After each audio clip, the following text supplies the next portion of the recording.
Me acompaña Sofía Ramírez Aguilar, como cada miércoles. ¿Y cómo vamos, Sof, en términos hacendarios? Hubo comparecencias por parte del secretario de Hacienda, estuvo en diputados y estuvo en el Senado. ¿Cómo lo viste? ¿Cómo ves el panorama económico para el país? Primero, una repasada rápida. Ayer en diputados destaco tres elementos. El primero es que duró más de 5 horas.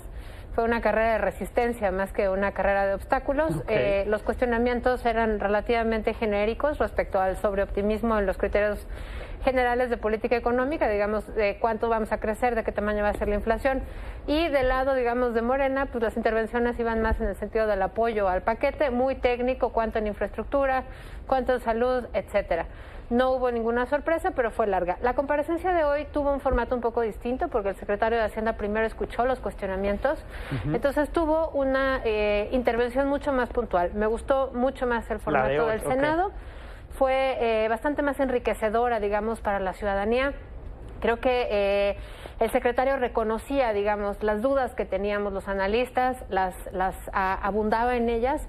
Por ejemplo, sobre el impacto directo regresivo que tiene el subsidio a la gasolina, pero defendía la política diciendo, bueno, hay un impacto indirecto que acaba beneficiando a los primeros deciles. Decía también que reconocía que al no haber un incremento mayor en la tasa de interés de referencia, dado que se había contenido de alguna manera el aumento inflacionario, había permitido que el servicio de la deuda, digamos, el pago de los intereses de la deuda fuera menor.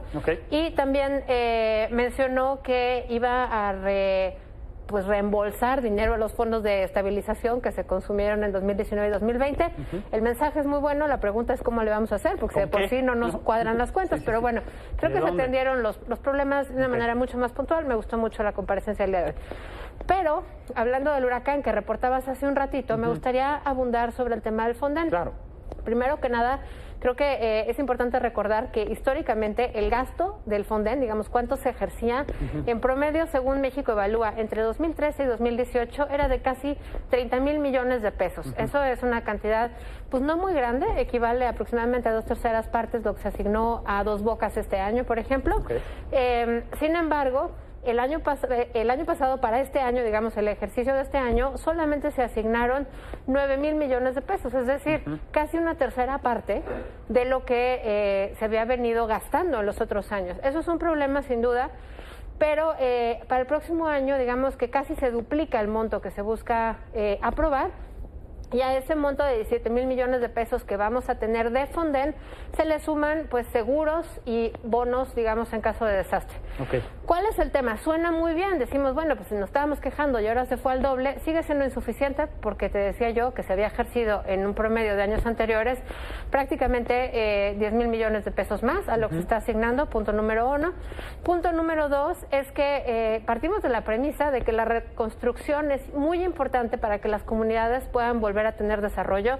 Entonces, el dinero es totalmente insuficiente, sean 29,000 millones o sean 17,000 millones. Un ejemplo ahorita con lo que leíamos, digamos, de la tormenta que se espera en Florida, estamos hablando que se esperan daños por 1.3 billones de pesos solo en Florida.